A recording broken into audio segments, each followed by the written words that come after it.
Мен суроом, мына жанатан бери көп объекттер курулган жөнүндө айтып атасыздар. Ошол бүткөн жанакы суу түтүктөрүн тарткан турбалардын сапатына жана жумуш бүткөндөн кийин ал канча жыл кепилдик менен берилет, жана анын сапасыз бүткөнүнө ким жооп берет? Мен ушу объекттер боюнча анда жооп берип кетсем, баягы строительный жумуштар бүткөндөн кийин ар бир бүткөн жумуш боюнча өзүнчө дефектный период деген каралат. Ошол дефектный период 1 жылга чейин мөөнөт менен каралат. Ошол мөөнөттүн ичинде эгерде баягы порывтар болсо, дефектилер чыкса, ошол мөөнөттүн ичинде подрядный организациялар кайра дефектилерин устранять этип калыбына келтирет. Ошол жака кепилдик алынат.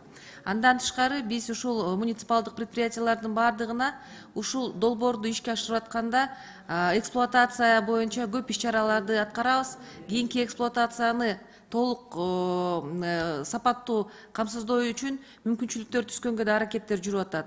Муниципалдык предприятияларга специальный техника, оборудование, окутуу иш-чаралары жүргүзүлүп, ошол жагынан дагы кийинки эксплуатацияга туура таасирин эткенге иш-чаралар аткарылат.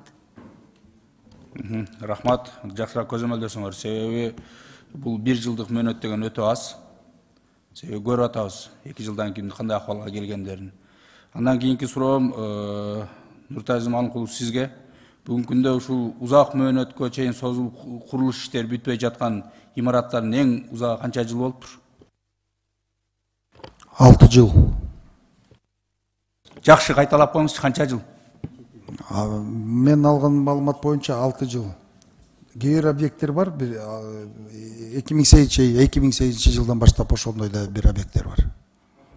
Эгер сиз айттыңыз, мен бирдемкелер туура эмес кылсам жумуштан кетем деп, ушуну билбеген экен кетип эле калыңыз. Канча жылдан бери бүтпөгөн объекттер бар экенин билип, 38 жылдан бери бүтпөгөн объект бар экенин билесиз мектептин? Биринчи окуп атаман 38 жыл. Уят, биринчи жолу окуп атам дегениңиз. Сиз азыр жерлерди кыдырып келдим дедиңиз, кээ бир менин кесиптештерим айткандай каттуураак бакырган жерлерди кыдырып келипсиз.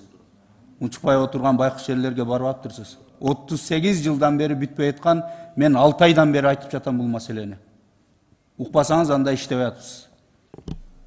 Фуркат деген мектеп бар, Сузак районунда, Масадан айылында. 38 жыл болду бүтпөгөнүнө.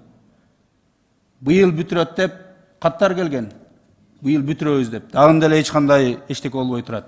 Ошону жакшы белгилеп алыңыз. 38 жыл